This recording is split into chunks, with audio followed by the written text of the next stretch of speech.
ప్రేమించి స్థలానికి ఆహ్వానించినటువంటి దేవుని సేవకులు జాన్ పలయ్య గారికి, సిస్టర్ గారికి వందనాలు తెలియజేస్తూ, అలాగే వేదికను అలంకరించినటువంటి దైవజనులందరికీ కూడా నా వందనాలు తెలియజేస్తా ఉన్నాను.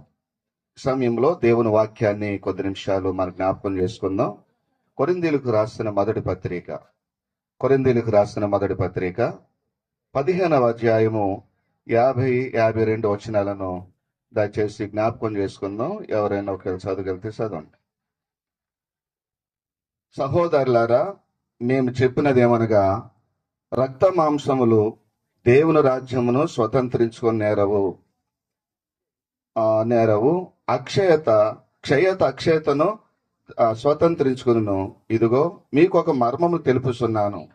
మనమందరం నిద్రించుమ గాని నిమిషంలో ఒక రెప్ప పాటున కడపోరం రోగగాని మనమందరము మార్పు పొందెదము.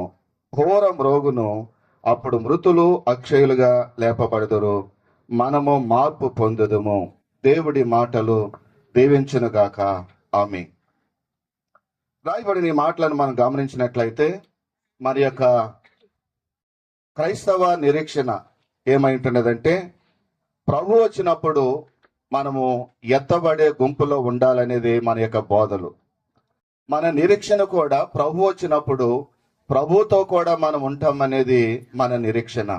అయితే ప్రభుతో కూడా మనం ఉండాలనంటే ఆ బోర మ్రోగినప్పుడు, ఆ శబ్దం విన్నప్పుడు మనమందరము కూడా ఈ క్షయమైనటువంటి శరీరము అక్షయతను ధరించుకొనవలసి ఉన్నది. ఈ లోకంలో ఉండగానే ఈ మట్టి దేహము ఏం చేయబడాలంటే మహిమా దేహముగా మార్చబడాలి. అది ఎప్పుడు జరుగుతుంది అని అంటే, క్షణ మాత్రములోనే, రెప్పపాటులో కడబోరం రోగగా.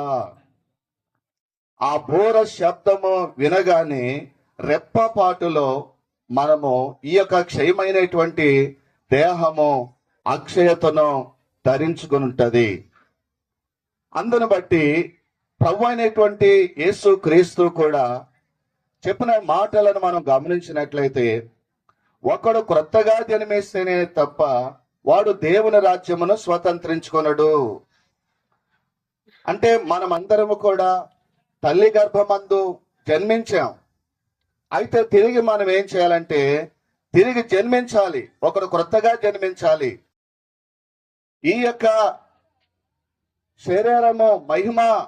శరీరముగా మహిమ దేహముగా మార్చబడేటట్లుగా, కానీ ఈ లోకములుగా దేవుని యొక్క ఆత్మ మనలో ఉండి ఆయన మనల్ని నడిపిస్తా ఉన్నప్పుడు, దయచేసి మాటలు గమనించండి, దేవుని యొక్క ఆత్మ మనలో ఉండి మనల్ని నడిపిస్తా ఉన్నప్పుడు, ప్రభు వచ్చినప్పుడు ఆయన మనం ఎదుర్కోగలం. ఒక విషయాన్ని మనం గమనించినట్లయితే, మరి శిష్యులను యేసు ప్రభు అడిగాడు. అందరూ నన్ను గురించి ఏమనుకుంటున్నారు అని చెప్పి అడిగారు. కొందరు ఏలియాని, లేక బాప్తిస్మిచ్చు యోహానని, లేక ఇర్మియా, లేక మోషే అని, ఇలా ప్రవక్తలో కొందరని చెప్పి అనుకుంటున్నారు అని శిష్యులు చెప్పారు యేసు ప్రభుకి. అయితే యేసయ్య అన్న మాట ఏంటంటే, మీరు నన్ను గురించి ఏమనుకుంటున్నారు అన్నాడు. మీరు నన్ను గురించి ఏమనుకుంటున్నారు అని అంటే, పేతురు అంటాడు, నువ్వు సజీవుడగు దేవుని కుమారుడు అయిన క్రీస్తువు అని చెప్పి అంటాడు. వెంటనే యేసు ప్రభు అన్న మాట ఏంటంటే, పేతురు, ఇది నీ అంతటి నీవే చెప్పలేదు గాని నా తండ్రి ఇది బయలుపరిస్తేనే తప్ప ఇది ఎవరికి సాధ్యము కాదు అని చెప్పన్నాడు. అని అంటే పేతురు దేవుని యొక్క దర్శనాన్ని చూడగలిగిన వాడుగాను, పేతురు యొక్క హృదయమంతా మార్పు చెంది దేవుని పరలోక మర్మాలను కూడా తెలుసుకోగలిగినటువంటి వాడుగా మార్పు చెందినటువంటి వ్యక్తిగా మనం పేతురును చూస్తా ఉన్నాం.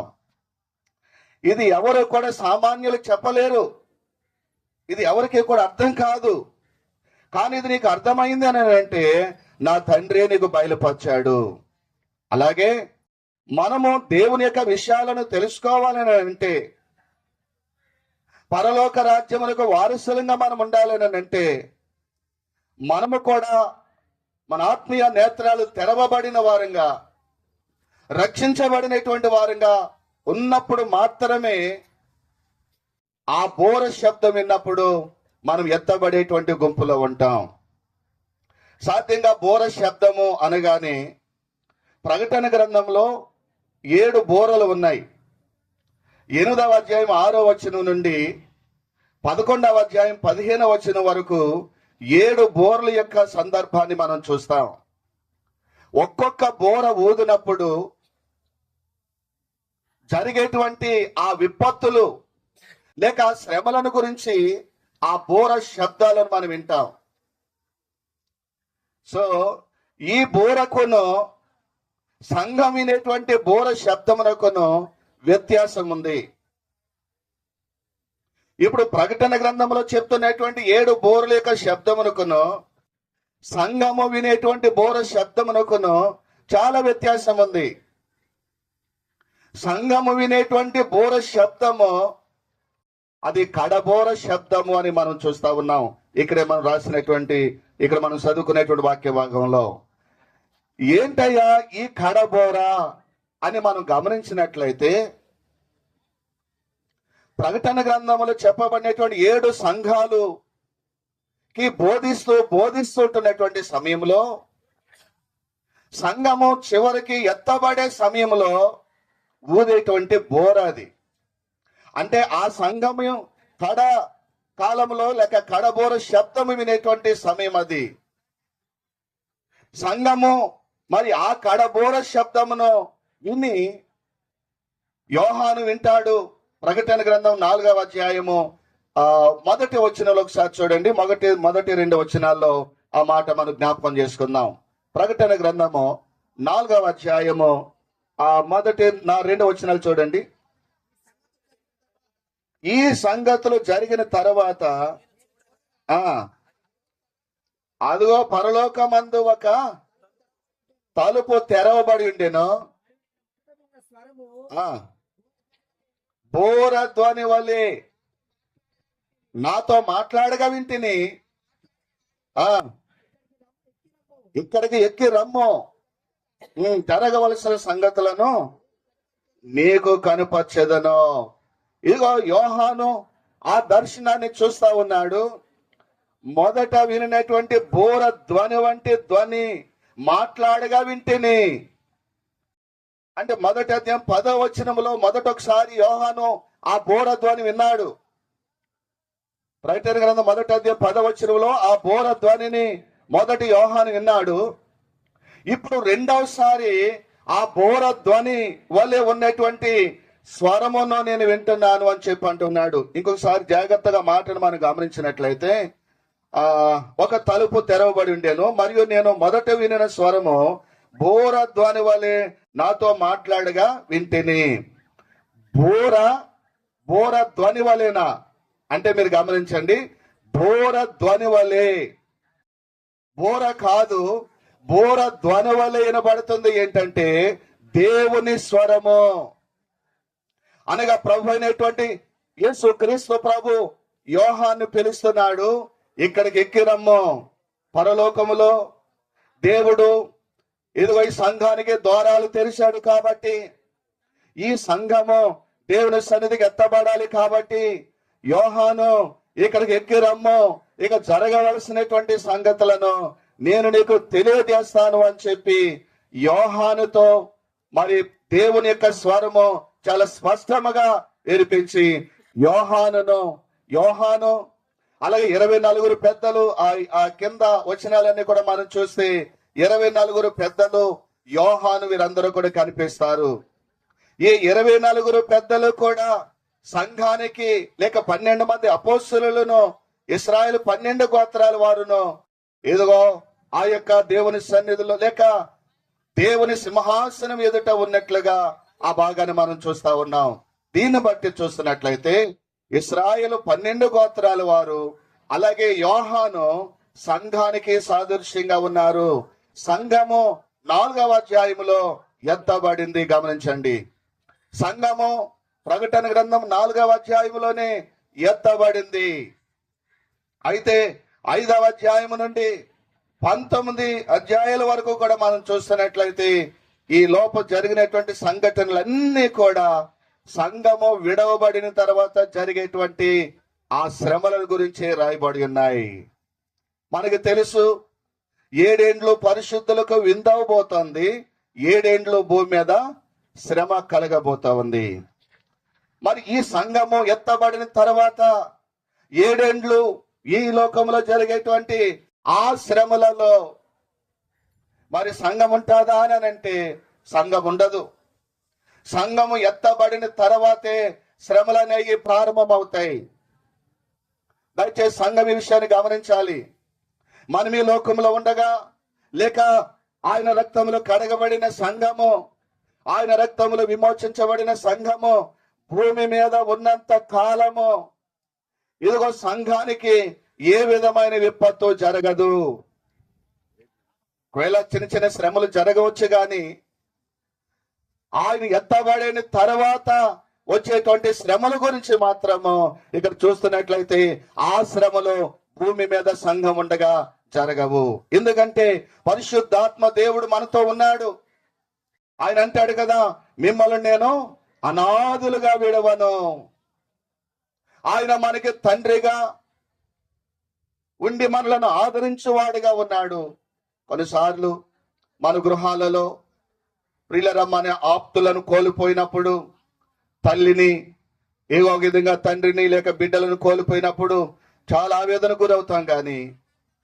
కానీ దేవుని కలిగినటువంటి వారు చాలా ఆదరణ పొందుతారు. దేవుని ఆదరణ కలిగిన వారు, దేవుని సన్నిధిని కలిగిన వారు దేవుని బట్టి ఎంతో ఆదరణ కలిగి ఉంటారు. అదే ప్రభువు లేని వాళ్ళైతే, అయ్యో నా తల్లి లేదు కాబట్టి, నా భార్య లేదు, నా భర్త లేడు, నా బిడ్డలు లేరని నేను సస్తాను, నేను చనిపోతాను అని చెప్పి కొన్నిసార్లు ఆ గుంటలో దూకటానికి ప్రయత్నం చేస్తారు, కొన్నిసార్లు ఆ మంటల్లో దూకటానికి ప్రయత్నం చేస్తారు. కారణం ఏంటంటే దేవుని యొక్క సన్నిధి వారికి తెలియదు గనక. నిజంగా దేవుని సన్నిధి తెలిసినటువంటి వారికి ఒక చక్కని మాట రాయబడింది.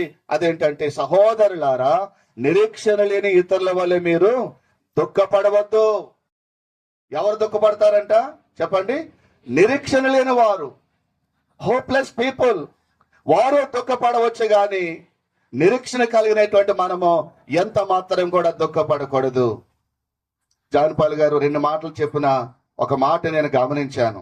ఆయన అన్న మాట ఏంటంటే, మా తల్లి గారు ఆమె తిన్నా తినకపోయినా మొదట మాకు పెట్టేది, మాకున్న కష్టాలు మాకున్న ఇబ్బందులు మాకు తెలుసని గుండెల్లో ఎంతో వేదనతో నిండి ఆ మాట చెప్పాడు. నిజమే, తల్లి ప్రేమ అంత గొప్పది.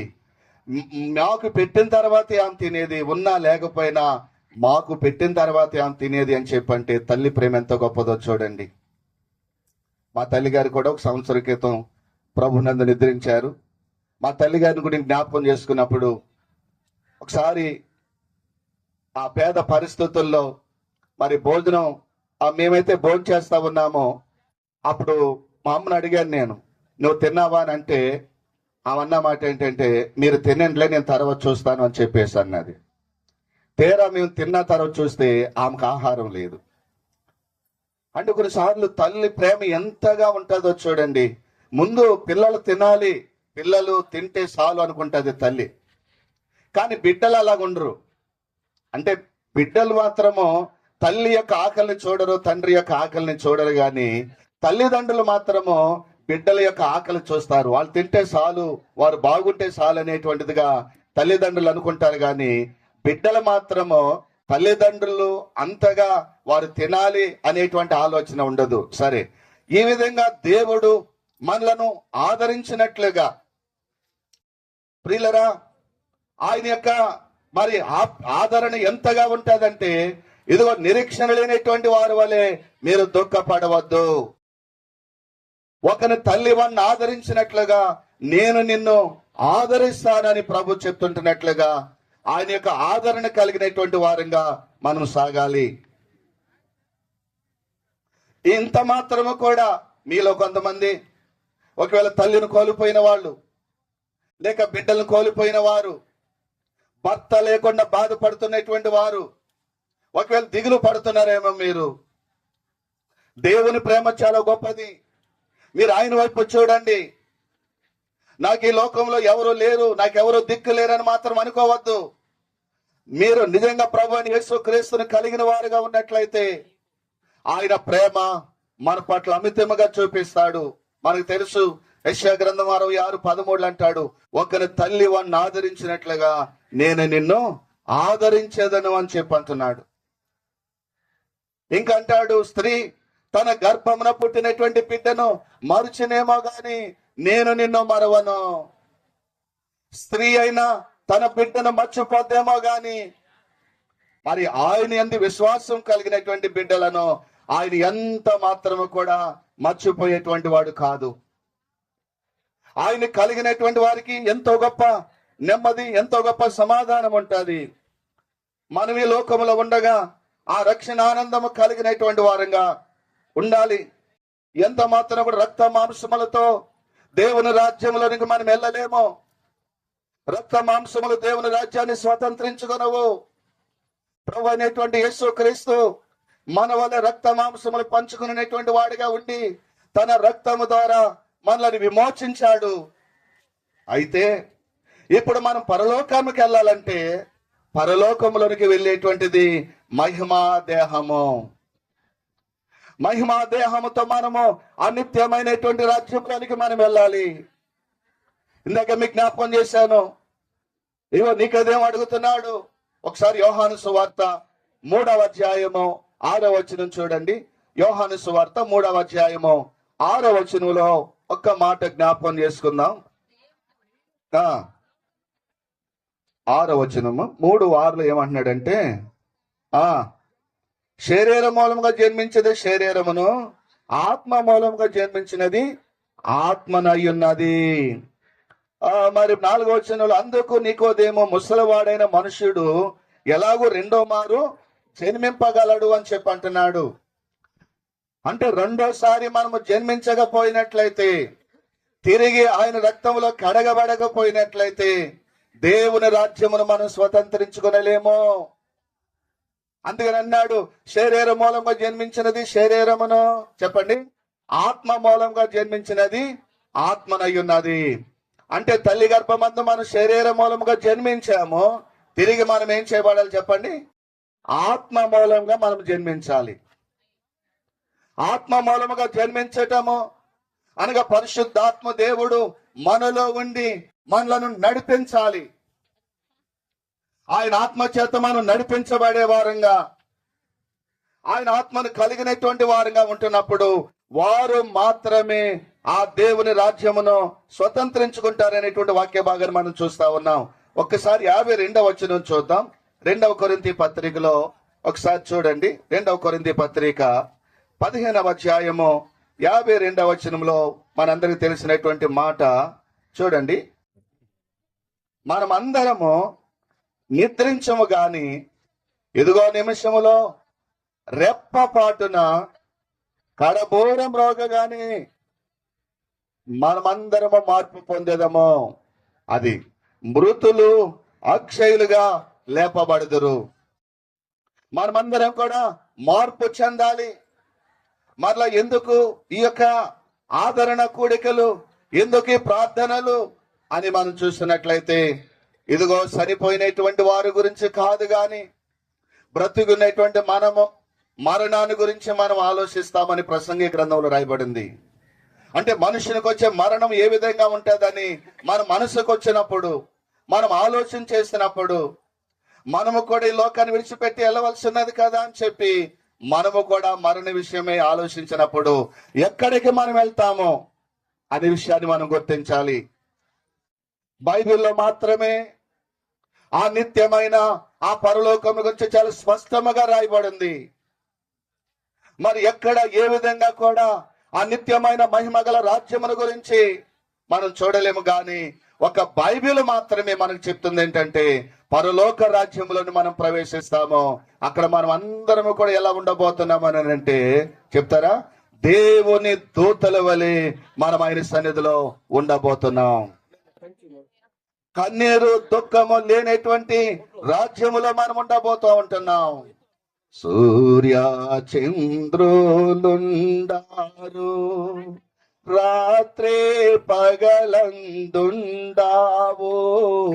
సూర్య చంద్రులుండారు, రాత్రి పగలందుండావు. ప్రభు యేసే ప్రకాశించును, ఆ వెలుగులో నేను నడచెదను. ప్రభు యేసే ప్రకాశించును, ఆ వెలుగులో నేను నడచెదను. ఆ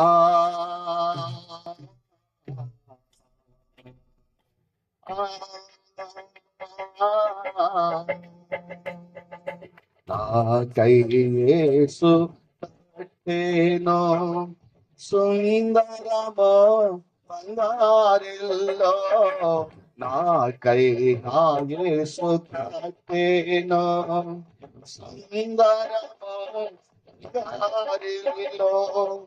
అన్నేరు లతలేవు గాయో అల పరమానందం. అన్నేరు లతలేవు గాయో అల పరమానందం. ఆదిత్యమైనటువంటి రాజ్యమును మనం స్వతంత్రించుకోవాలని అంటే ఇప్పుడే మనం జ్ఞాపకం చేసుకున్నాం. ఇగో ఈ యొక్క మట్టి శరీరము మహిమా శరీరముగా దాల్చబడాలి. వాక్యములో మనం గమనించినట్లయితే మొదటి తెస్సలోనికలకు రాసిన పత్రిక 4వ అధ్యాయములో ఒక్క మాట మనం చూద్దాం. మొదటి తెస్సలోనికి రాసిన పత్రిక 4వ అధ్యాయము 15వ వచనం. మేము ప్రభు మాటను బట్టి మీతో చెప్పినదేమనగా, ప్రభు రాకడ వరకు సజీవులు నిలిచిండు మనము నిద్రించు వారి కంటే ముందుగానే సన్నిధిని చేరము. చదువు. ఆర్భాటముతోనూ ప్రధాన దూత శబ్దముతోనూ దేవుని బోరతోనూ పరలోకం నుండి ప్రభు దిగొచ్చును. క్రీస్తు నందుండి మృతులైన వారు మొదట లేతురు. క్రీస్తు నందుండి మృతులైన వారు మొదట లేతురు. మనము ఆ సమాధి అంత కట్టిన తర్వాత అక్కడ ఒక పేరు రాస్తారు. ఎవరికైనా కూడా ఒక వాక్యం రాస్తారు అక్కడ. ఏంటంటే, ప్రభునందు మృతులు ధన్యులు అని. రక్షించబడినటువంటి వారి విషయమై రాస్తే పర్వాలేదు, కానీ ఎవరి పేరు కూడా రాస్తారు అక్కడ? అప్పుడు దాకా త్రాగుడులో ఉండి చనిపోయినటువంటి వారి పేరు కూడా ప్రభునందు నిద్రించిన సహోదరుడు, ప్రభునందు మృతు నొందినటువంటి మృతులు ధన్యులు అని చెప్పి అంటారు. కానీ ప్రభువులో ఉండి నిద్రించేటువంటిది ఎవరు అని అంటే, మరి తల్లి బుజ్జమ్మ గారు. మరి వారి గురించి ఎన్నో సాక్ష్యాలు మనం విన్నాం. ఆమె మనసులో మాత్రం ప్రభుని ధ్యానిస్తూ, ఆమె మనసులో మాత్రం దేవుడు గొప్పవాడని నమ్మింది అని చెప్పేసి ఆమె గురించి చాలా చక్కటి సాక్ష్యం విన్నాం. ఎవరైతే ఆయన యందు విశ్వాసం ఉంచి ఆయన కొరకు జీవిస్తారో వారు మాత్రమే, ఇది ఇక్కడ చెప్తా ఉంటున్నాడు, మొదట సజీవుగా నిలిచి ఉండు మనము వారితో కూడా ప్రభుని ఎదుర్కొనుటకు ఆకాశ మండలమునకు మేఘముల మీద కొనుకోబడదుము. నేను మొన్నొకటి విషయాన్ని జ్ఞాపకం చేశాను మీకు. మనము కూడాను పౌలు భక్తుడు తెస్సలోనికే పత్రిక రాస్తున్నప్పుడు ఆ కాలములని అంటున్నాడు, ఒకవేళ తన కాలములోనే ప్రభు వస్తాడని, మనము కూడా ఒకవేళ ఆయన కూడా ఎత్తబడతాడనేటువంటిదిగా ఆయన కూడా కలుపుకుని ఆ పత్రిక రాస్తా ఉన్నాడు. అంటే మొదటి శతాబ్దంలోనే మొదట్లోనే ఆయన వస్తాడనేటువంటి నిరీక్షణతో పౌలు భక్తుడు ఉన్నట్లుగా ఇదిగో ప్రభు వస్తాడని ఈ సంఘము ఎదురు చూస్తా ఉంది. ఎప్పుడు రాబోతున్నాడు? రెండో రాకడలు అయినా రాబోతున్నాడు. అంటే మొదటి రాకడ జరిగిందా? మొదటి రాకడ నిన్నే జరుపుకున్నాం మనం. నిన్న యేసయ్య ఎలాగొచ్చాడు అనుకున్నాం మనం? ఇదిగో బాలుడిగా ఈ లోకానికి వచ్చినట్లుగా ఇక్కడ ఉన్న దైవ సేవకులందరూ కూడా వర్తమానాలు ఇచ్చుంటారు. అదే మొదటి రాకడ. మొదటి రాకడలో ఎలాగొచ్చాడంటే ఆయన బాలుడుగా ఈ లోకానికి వచ్చాడు. రెండోసారి రాబోతున్నాడు. ఆయన మొదటి రాకడలో మన పక్షంగా ఉండి వాదించాడు, మన పక్షంగా వాదించాడు. కానీ రెండోసారి ఎలాగ రాబోతున్నాడంటే న్యాయాధిపతిగా రాబోతున్నాడు. ఇక ఆయన తీర్పు తీర్చేదే తప్ప ఇక మన పక్షంగా మాత్రము వాదించాడు. ఆయన ఒకప్పుడు లాయర్గా మన పక్షం తండ్రి యొద్ద ఉండి ఆయన పోరాడుతూ వచ్చాడు. కానీ ఆయన ఎలాగ రాబోతున్నాడంటే కోదమ్మ సింహం వలైనా రాబోతున్నాడు. సింహపు పిల్లలు మాత్రమే సింహం దగ్గరికి వెళ్ళగలవు. అలాగే యేసు రక్తంలో కడగబడిన వారు మాత్రమే ఆయన దగ్గర ఉండగలరు. ఒకవేళ ఆయన రక్తంలో కడగబడకపోయినట్లయితే ఆ ఎత్తబడేటువంటి గుంపులో మనం ఉండలేము. అందుకని మనము మనము ఏ విధంగా సిద్ధపాటు కలిగి ఉన్నామో సజీవులమైనటువంటి మనము వారితో కూడా, ఎవరితో కూడా, ఎవరైతే మనకంటే ముందు ప్రభునందు నిద్రించారో వారితో కూడా మనం అంతా కూడా దేవుని సన్నిధికి మనం వెళ్ళబోతా ఉన్నాం. ఇక్కడున్న దైవ సేవకులకి తెలుసు, మరి ఇది ఒక విధంగా చెప్పాలంటే రహస్య రాకడ, రెండవ రాకడ. ఆయన భూమి మీదకి రాబోతా ఉన్నాడు. మొదటి మళ్ళీ చూస్తే మత్తయి సువార్తలో 1-2 మాటలు చెప్పి నేను ముగిస్తాను. వాతావరణం కూడా అంత అనుకూలం లేదు కాబట్టి 24వ అధ్యాయము 30వ వచనంలో ఒక మాట చూద్దాం. మత్తయి సువార్త 24వ అధ్యాయము 30వ వచనంలో ఒక మాట మనం చూద్దాం. అప్పుడు మనుష్య కుమారుని యొక్క చూసిన ప్రభావంతోనో మహామహిమతోనో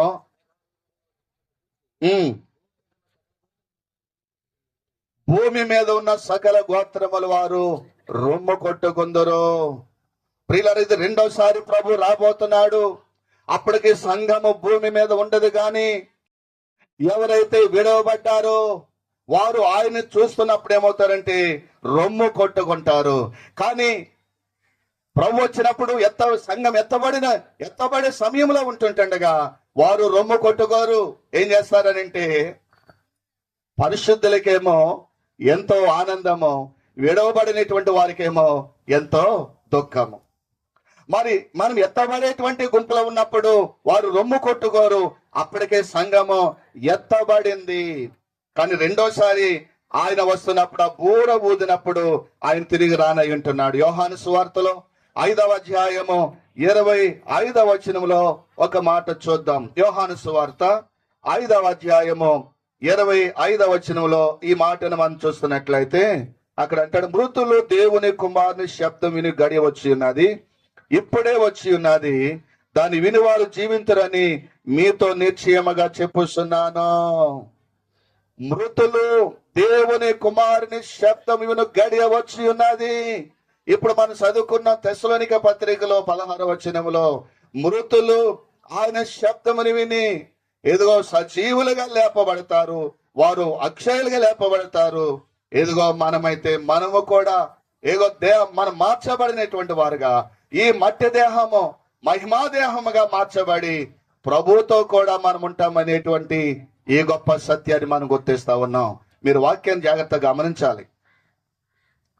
మనం ఏదో విన్నాము వెళ్ళేమనేటువంటిది కాదు, కానీ నిజంగా ఇటువంటి మాటలు మనం వింటున్నప్పుడు ఏ సమయంలో ప్రభు వస్తాడో మనకి తెలియదు. గనక ఎత్తబడేటువంటి వారిలో ఏమంటాడంటే మృతులు దేవుని కుమారుని శబ్దమును గడి వచ్చి ఉన్నది, అది ఇప్పుడే వచ్చి ఉన్నది.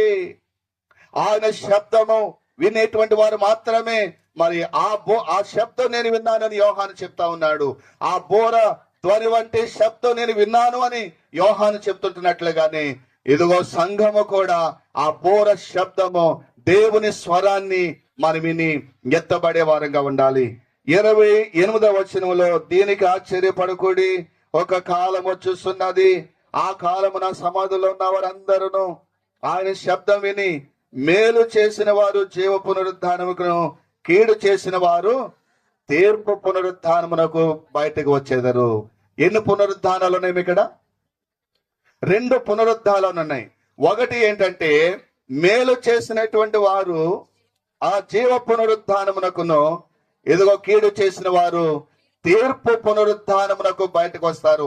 ఒక్క వచనములోనే 2 మాటలను మనం చూస్తా ఉన్నాం. అయితే ఈ వచనంలో 1000 సంవత్సరాలు మాత్రం గ్యాప్ ఉంది. మేలు చేసినటువంటి వారు జీవ పునరుద్ధానికి ఎత్తబడిన తర్వాత 1000 సంవత్సరాలు మధ్యలో గ్యాప్ వచ్చిన తర్వాత మరలా ప్రభు సంఘముతో కలిసి, లేక ఈ సంఘము ఆయనతో కూడా ఉన్న కాలములో 1000 సంవత్సరాల తర్వాత అప్పుడు ఎవరైతే విడవబడిన వారుగా ఉన్నారో వారు తీర్పు పునరుద్ధానములో బయటకు వస్తారు.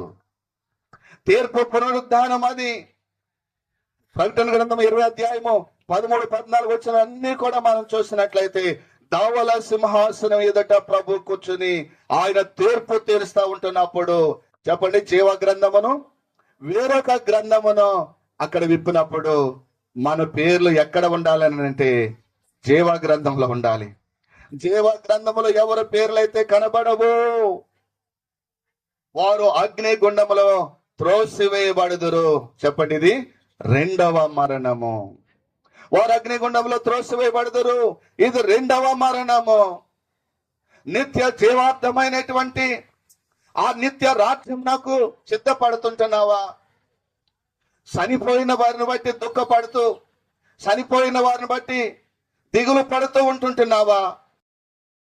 మనం ఆయన యొక్క రాకడకు ఎదురు చూసేటువంటి వారముగా, ఆయన వచ్చినప్పుడు ఆయన యొక్క శబ్దం విని ఎత్తబడేటువంటి వారంగా మనం ఉండాలి. అంతేనంటాడు. ఈ రెండు పునరుద్ధానాలు మనం చూస్తే జీవ పునరుద్ధానంలోనికి ఎత్తబడేటువంటి వారు ఆ బూర ధ్వని వంటి ఆ స్వరమిన్న వారు మాత్రమే ఆ మొదటి పునరుద్ధానములో ఎత్తబడతారు. రక్షణ లేనటువంటి వారికి, రక్షణ అనుభవం లేనటువంటి వారు ఆ స్వరము వినలేరు. యేసు ప్రభు లాజరు దగ్గరికి వెళ్ళి అంటాడు, చనిపోయినట్టు లాజర్ అంటున్నాడు, లాజర్ కమౌట్ అని లాజర్ని పిలవగానే, లాజరు బయటికి రా అని పిలవగానే చనిపోయిన లాజరు వచ్చాడు. అంటే ఒక లాజరుకి మాత్రమే ఆ స్వరం వినబడింది. యేసయ్య వచ్చినప్పుడు ఆ స్వరాన్ని ఎవరు వింటారు? ఇప్పుడు చెప్పాలి మీరు. యేసయ్య వచ్చినప్పుడు ఆ స్వరాన్ని రక్షించబడిన వారు మాత్రమే. ఇందాక చెప్పాను, పేతురు వలె పరలోక అనుభవం కలిగినటువంటి వాడు. అలాగే సమరయ స్త్రీ కూడా, అందరూ ఆమెని పాపి అని లేక ఆమెని లోకం ద్వేషించినప్పటికీ కూడా సమరయ స్త్రీ అంటుంది, ఈయన మెస్సయ్య కాడా? మెస్సయ్య అని స్పష్టంగా చెప్పగలిగిన ఆ ఆత్మశక్తి దేవుడు ఆమెలోనికి పంపించాడు కాబట్టి ఈయన మెస్సయ్య అని చెప్పి ప్రియులరా సమరయ స్త్రీ చెప్పింది. చివరి సమయంలో యేసు ప్రభుని సిలువేసేటప్పుడు ఆ శాస్త్రులు లేక ప్రధాన యాజకులు అంటారు, నువ్వు దేవుని కుమారుడు అయితే మాతో చెప్పు అని అంటే యేసు ప్రభు అంటాడు, అవును నేను దేవుని కుమారుడిని అనగానే వారు వస్త్రాలు చెప్పుకున్నారంటే అప్పటి వరకు కూడా యేసు ప్రభు ఆయన మెస్సయ్య అని మాత్రము ఇదిగో అక్కడ ఉన్నటువంటి శాస్త్రులు లేక ప్రధాన యాజకులకు అర్థం కాలేదు. కానీ ఎవరికి అర్థమైందంటే సమరయ స్త్రీ ఆయన చెప్తుంది ఈయన మెస్సయ్య కాడని చెప్తా ఉంది. కాబట్టి నూతన జన్మ కలిగిన వారు మాత్రమే, రక్షించబడిన వారు మాత్రమే యేసు ప్రభును గుర్తించగలరు. మీరు ఇంకా ఎవరైనా ప్రభు అయిన యేసు క్రీస్తునందు విశ్వాసం ఉంచినటువంటి వారుగా ఉన్నట్లయితే ఆయన సన్నిధి కొరకే మనం సిద్ధపడాలి, ఆయన రాకడ కొరకే మనం సిద్ధపడాలి. ఆ విధంగా మనం సిద్ధపడుతూ ప్రియులరా మనకి ఆత్మీయ జీవితాన్ని కట్టుకోవాలి. చివరికి ఒక మాట జ్ఞాపకం చేసి నేను ముగిస్తాను. 1 కొరింథీ పత్రికలోని 15వ అధ్యాయము 49వ వచనం చూడండి. 49వ వచనంలో, మరియు మనము మంటి నుండి పుట్టిన పోలికను దాని పోలికను ధరించిన ప్రకారము పరలోక సంబంధ పోలిక పరలోక సంబంధ పోలికయు ధరింతుము. చూడండి అక్కడ, ఇప్పుడు మనం అందరము కూడా మంటి నుండి తీసినటువంటి వారంగా, మంటి నుండి పుట్టిన వాడు ఎవడో మంటి నుండి పుట్టిన వారును అట్టివారే అంటా ఉన్నారు. మనము మంటి నుండి పుట్టినటువంటి వారము. మరి రెండోది ఏం చేయాలంటున్నాడు? ఇదిగో పరలోక సంబంధమైన వాడు ఎవడో పరలోక సంబంధి కూడా అట్టివారే. యేసు ప్రభు చెప్పిన మాట, ఒకడు కొత్తగా జన్మించటం అంటే మనము పరలోక సంబంధులం అయి ఉండాలి. యేసు ప్రభు పరలోక సంబంధి. ఎందరు తను అంగీకరించరో అనగా తన నామమందు ఎవరైతే విశ్వసించరో వారందరూ దేవుని కుమారులగుటకు ఆయన అధికారం అనుగ్రహించెను. ఆయన పరలోకమును చేసినటువంటి కడపటి ఆదాము, మొదటి ఆదాము ఎదుగో దేవునికి దూరం అయిపోతే కడపటి ఆదాము పరలోకం నుండి దిగి వచ్చి మనలను కూడా ఏం చేశాడంటే పరలోక పోలికగా, పరలోక సంబంధులుగా మనల్ని సిద్ధపరచుకోవాలనేది దేవుని యొక్క ఉద్దేశము. మనం మట్టి నుండి పుట్టినటువంటి వారంగా, మట్టి పోలికగా మనం ఉన్నాము. ఈ మట్టి దేహము ఇక్కడ విడవబడుతుంది, మహిమా దేహం మాత్రం దేవుని సన్నిధిలో ఉండబోతా ఉంది. మరి దేవుని సన్నిధికి వెళ్ళటానికి, ఆ నిత్యమైన రాజ్యంలో ఉండటానికి మరి ఆ విధంగా నువ్వు సిద్ధపడుతున్నావా? ఆ విధంగా నువ్వు సిద్ధపడినట్లయితే దేవుని కొరకు సిద్ధపడు. మరి దేవుని సన్నిధిలో ఆయన యందు విశ్వాసం ఉంచు. ఇదే మిక్కిలి అనుకూలమైనటువంటి సమయము. ఒకవేళ ప్రభు అయినటువంటి యేసుక్రీస్తు నందు విశ్వాసం ఉంచినట్లయితే, ప్రభు కొరకు నువ్వు జీవించలేని స్థితి ఉన్నట్లయితే విడవబడటం అనేది బహు ఘోరము. ఆ విడవబడేటువంటి గుంపులో ఉండక నిత్యమైన ఆ కన్నీరు, దుఃఖము, వేదన లేనటువంటి ఆ రాజ్యంలో తెల్లని వస్త్రములు ధరించిన వారంగా ప్రభువుని మనం స్తుతిస్తూ ఆ రాజ్యంలో మనం ఉండటానికి దేవుడు మనకు తోడుగా ఉండి పరిశుద్ధాత్మ దేవుడు మనల్ని నడిపించును గాక. ఆమేన్. ప్రార్థన చేద్దాం. విన్నటువంటి మాటలను బట్టి చిన్న ప్రార్థన చేద్దాం. ప్రభువా, మీరు మాతో మాట్లాడిన మీ దివ్యమైన మాటలను బట్టి వందనాలు. నిజముగా నిత్యమైన రాజ్యములో, ఆ పరలోక రాజ్యములో ఉండినట్లుగా నన్ను మీరు సిద్ధపరచు ప్రభువా. నాయన, నన్ను కూడా మీరు మీ ఆత్మతో నడిపించండి, మీ రక్తంలో నన్ను కడగండి అని చిన్న మాట చెప్తావా? ప్రార్థన చేద్దాం. దయగల ప్రభువా, ప్రేమ కలిగింది ఆయన. అయ్యా, దుఃఖంలో ఉన్న ఈ కుటుంబాన్ని మీరు జ్ఞాపకం చేసుకోండి ఆయన. ప్రభువా, బ్రదర్ జాన్ పాల్ గారిని, సిస్టర్ గారిని మీరు జ్ఞాపకం చేసుకోండి. ప్రభువా, ఎంతో దుఃఖంలో ఉన్నారు నాయన. తండ్రి, 47వ కీర్తన 3వ వచనంలో చెప్పినట్లుగా గుండె చెదరిన వారిని బాగు చేయవాడు ఆయనే, వారి గాయములు కట్టువాడు ఆయనే అని చెప్పి నాయన. నిజంగా ఎంతో గుండె చెదిరిన వారిగా, గాయపరచబడిన వారిగా ఉన్నారు నాయన. ప్రభువా, నాయన వారిని ఆదరించండి, ధైర్యపరచండి. ప్రభువా, మాతో మీరెంతో స్పష్టంగా చెప్పారు నాయన. మీరు ఈ మాటల చేత ఒకరినొకడు ఆదరించుకునండి అన్నారు నాయన. నిజంగా మాకెంతో గొప్ప ఆదరణను, మాకెంతో ధైర్యాన్ని మీరు ఇచ్చారు ప్రభువా. నాయన, మీ యొక్క ఆదరణ మాకున్నప్పుడు ఈ లోకంలో దేన్ని బట్టి కూడా మేము అధైర్యపడం ప్రభువా. నాయన, మరి జాన్ పాల్ గారి యొక్క వారికి సిస్టర్స్ నైనా, మరి వారి యొక్క బ్రదర్స్ నైనా కుటుంబాలు జ్ఞాపకం చేసుకుని రక్క నాయన, మరి వారి తమ్ముడు నాయన, వారి యొక్క కుటుంబాలు ఇంకా ఎవరైతే ఉన్నారో వారి కుటుంబాలు కూడా ఆదరణ దయచేయండి నాయన. ఇదిగో రక్త సంబంధులు, బంధువులు ప్రభు, గ్రామంలో ఉన్నటువంటి వారు ఆ తల్లిని ఎంతో ప్రేమించారు నాయన. ఆమె గురించి కూడా అయ్యా, మమ్మల్ని ఎంతో ప్రేమించి మా బిడ్డలను కూడా ఎంతో ఆదరించిందని చెప్తా ఉన్నారు. వారు కూడా ఆదరణ, ఓదార్పు దయచేయండి నాయన. ప్రభు, ఈ లోకాన్ని ఎప్పుడైనా మేము విడిచిపెట్టవలసి ఉంటది కనుక ఏ సమయంలో ఈ లోకాన్ని విడిచిపెట్టినప్పటికీ కూడా మీతో కూడా ఉంటామనే నిరీక్షణ మాకు దయచేయండి ప్రభువా. ఆయన కన్నీరు, దుఃఖము, వేదన లేనట్టు రాజ్యములో ప్రభువా మేము ఆదరణ పొందినట్లుగా నాయన తండ్రి, మా యొక్క ప్రయాసములు మాని ఆ పరలోకములో విశ్రాంతిలో మేము ఉండినట్లుగా ప్రభువా, ఆ పరలోకం నిత్య రాజ్యంలో మేము ఉండినట్లుగా నాయన ప్రభువా, ప్రతి ఒక్కరిని సిద్ధపరచండి ప్రభువా. ఎవరైతే రక్షణ లేని వారుగా ఉన్నారో వారికి మీ రక్షణ ఆనందం దయచేయండి. జాన్ పాల్ గారు చేస్తున్న పరిచర్యలు తోడుగా ఉండండి. ఇక్కడ సంఘాన్ని నానాటికి విస్తరింపచేయండి. గ్రామంలో ప్రతి ఒక్కరిని కూడా దర్శించండి నాయన. సత్య దేవుడవు, పరిశుద్ధుడవు నాయన. మిమ్మల్ని కలిగినటువంటి కుటుంబాలుగా సిద్ధపరచండి. ఎవరు కూడా దుర్వ్యసనాలతో నశించిపోకుండా ప్రతి కుటుంబాన్ని కూడా మీరు వెలిగించండి ప్రభువా. సంఘ సభ్యులుగా మీరు చేర్చండి నాయన. ఈ ఆదరణ కోటానికి విచ్చేసిన ప్రతి ఒక్కరిని, బంధువులను, ఆత్మీయులను, సంఘస్థులను అందరిని మీరు ధైర్యపరుస్తారు. ప్రియులరా, మరి త్వరగా ముగిస్తున్నాను. ఒక పాట పాడుదాం, ఆ తర్వాత ఆశీర్వాదంతో మనం ముగించుకుందాం. పాటల పుస్తకం ఎవరైనా ఉంటే ఇవ్వండి దయచేసి. ఆదరణ కర్తవు, అనాథునిగా విడువవు, నీ తోడు నాకుండగా ఒంటరిని కానెన్నడు. నీ తోడు నాకుండగా ఒంటరిని కానెన్నడు. యేసయ్యా, నా యేసయ్యా, యేసయ్యా, నా యేసయ్యా. ఆదరణ కర్తవు, అనాథునిగా విడువవు, నీ తోడు నాకుండగా ఒంటరిని కానెన్నడు. అల్పుడనై ఉన్న నన్ను చేరదీసితివా. అల్పుడనై ఉన్న నన్ను, అందరు చప్పట్లు కొట్టి ప్రభు నామం పలుకుదాం. అల్పుడనై ఉన్న నన్ను చేరదీసితివా. అనాది నీ ప్రేమయే నన్నెంతో నన్నంటూ బలపరచెని ఆనందభరితుడనై వేచియుందును నీ రాకకై ఆనందభరితుడనై వేచియుందును నీ రాకకై ఆదరణకర్తవు అనాథునిగా విడువవు నీ తోడు నాకుండగా ఒంటరిని కానెన్నడు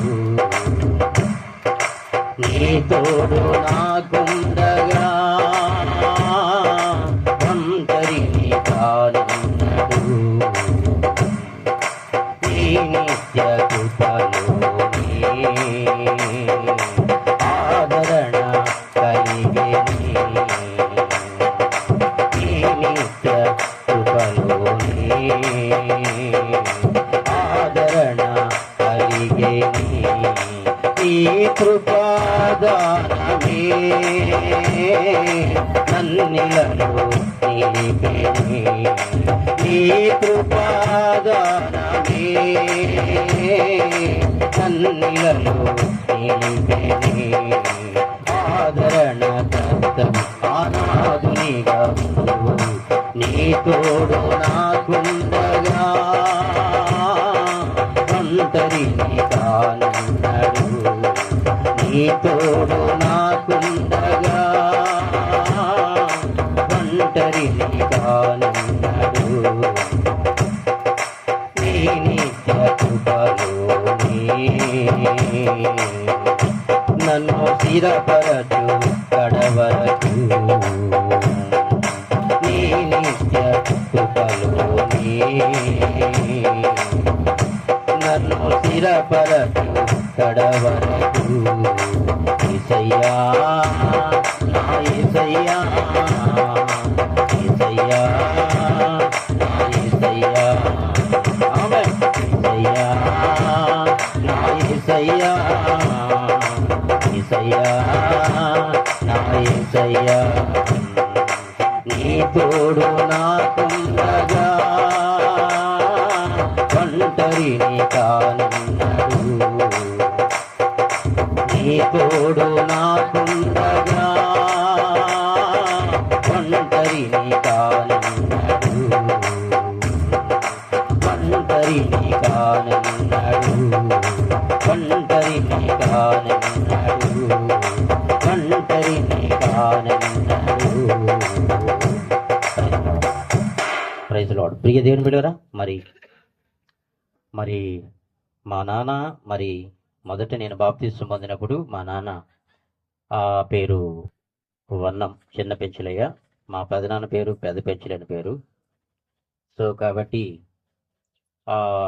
మా నాన్న నేను నమ్మిన తర్వాత పక్షవాతం వచ్చిన తర్వాత ప్రభువుని నమ్ముకోవడం జరిగింది.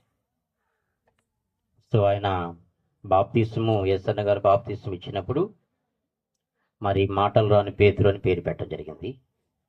అయితే కొంతకాలము ప్రభువులో నడుస్తూ మంచిగా బాగున్నాడు, చర్చికి వెళ్తా మరి ప్రభువునందు నిద్రించాడు.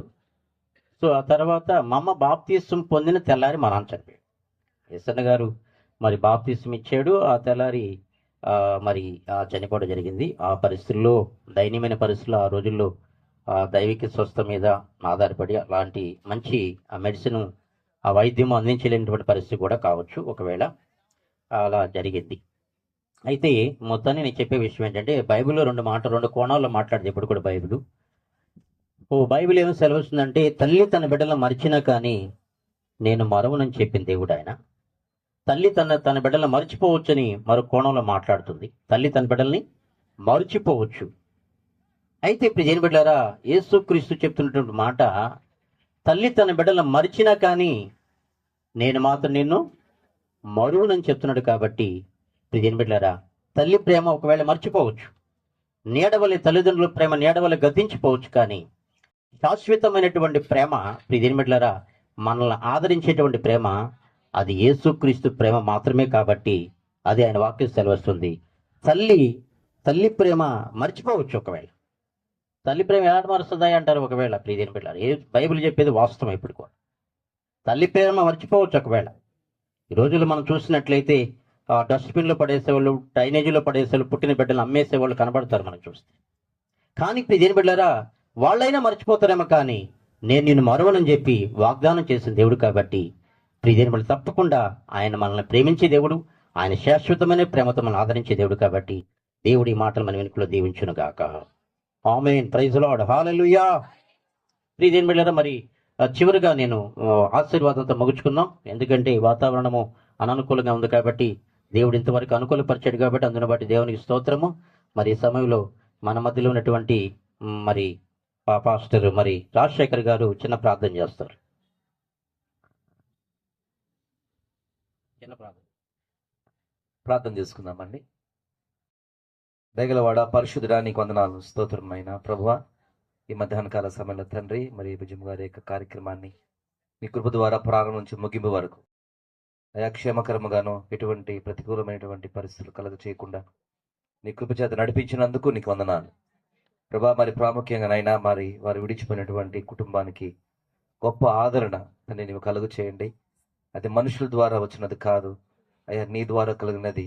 అది మేలుకరమైనది, అది ఓదార్చినది, ధైర్యమునిచ్చినది, విశ్వాసం వైపు నడిపించినది, నిత్యత్వం వైపు అడుగులు వేయినది కనుక తండ్రి, అట్టి ఆదరణ మరి ఆమె కడుపున పుట్టినటువంటి బిడ్డలకును, ఆమె రక్త సంబంధులకును, బంధుమిత్రులకు, శ్రేయభిలాషులకు, సంగమనకు, అయా దైవజనులకు, ప్రతి ఒక్కరికి నాయన నీ గొప్ప ఆదరణ అనుగ్రహించి తిరిగి మరలా కడబోర మోగినప్పుడు ఆమెను చూస్తాము అనేటువంటి నిరీక్షణతో ఎదురు చూసేటువంటి హృదయమును కనులు మాకు దయచేయమని ఈ మనవులు యేసునామంలో ప్రార్థించి వేడుకొంచున్నాము తండ్రి. ఆమేన్. చివరి ఆశీర్వాదంతో మనం ముగించుకుందాం. ప్రియదేని బిడ్డలారా, మన మధ్యలో ఉన్నటువంటి మోజేస్ అయ్య గారు ఆశీర్వాదంతో మనం ముగించుకుందాం. మన తండ్రి అయిన దేవుని యొక్క ప్రేమ, కుమారుడైన క్రీస్తు ప్రభు కృప, పరిశుద్ధాత్మని సహవాసము కూడొచ్చిన మనకు, దైవ సేవకులకు, దుఃఖములు నీ కుటుంబమునకు ఆదరణ, ఓదార్పు కలుగజేసి నడిపించును గాక. ఆమేన్. వందనాలు.